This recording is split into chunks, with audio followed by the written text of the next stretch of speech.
speaking of Mark, how about we toss it to Mark? Thanks, Jana. Another great event is coming up next week, and that is the Jax by Jax Literary Fest. I'd like to welcome to the show Darlene and Tim. Welcome, River City Live. So this event's been going on for several years. We are already on year number 9, so that's great. Popular, people love to talk about books. Darlene, can you give us an overview of what it's all about? I'd love to. Well, this is an event that celebrates Jacksonville writers writing Jacksonville. And as you mentioned, we're in our 9th year.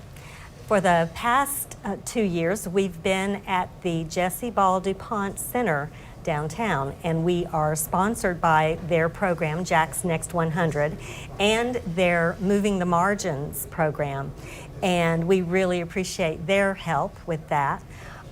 What we do is on Friday night, October 28th at 6 o'clock, we invite the public in for a dramatic reading of Bobby O'Connor's play, Scream's Echo.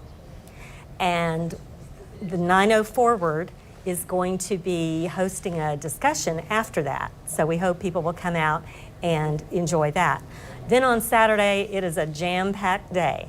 We have 7 workshops starting at 10 in the morning.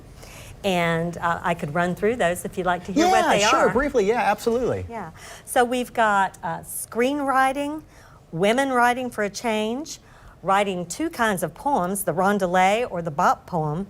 We've got emerging technology in sci-fi, writing flash memoir, and the not-so-secret life of a ghostwriter. So there's something there for everyone. Absolutely, and speaking of writing, we have Tim, who's also an author, and you have a book you will be reading to the panel out there, right?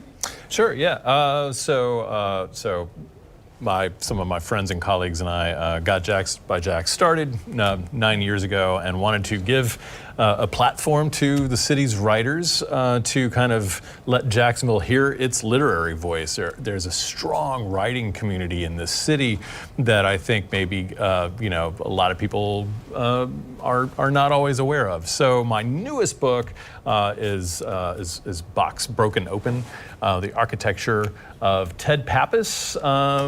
Pappas has been designing buildings in Jacksonville and restoring historic structures in Jacksonville and talking about urban design in Jacksonville for 60-something years. He's still at it. He's the most influential living architect in the city. So I love to explore the urban landscape, the history of the city, how it evolves and changes, and doing that through looking at the career and how it's evolved of this incredible architect. Absolutely. A lot of very rich history here in Jacksonville, and a lot of times I feel like people just scratch the surface, because if you do a little bit of digging, it's an eye-opener. Truly remarkable what all happened here in the past. Darlene, if people want to learn more and connect, what's the best route? How can they do that?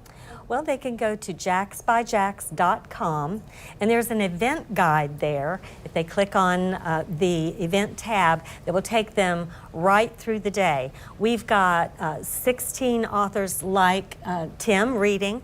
We've got the featured authors, which are Julie Delegal is the featured novelist. We have Damon Thomas, who's our featured memoirist. Bobby O'Connor is the featured playwright, whom I've mentioned. And then also the featured poet is Andres Rojas.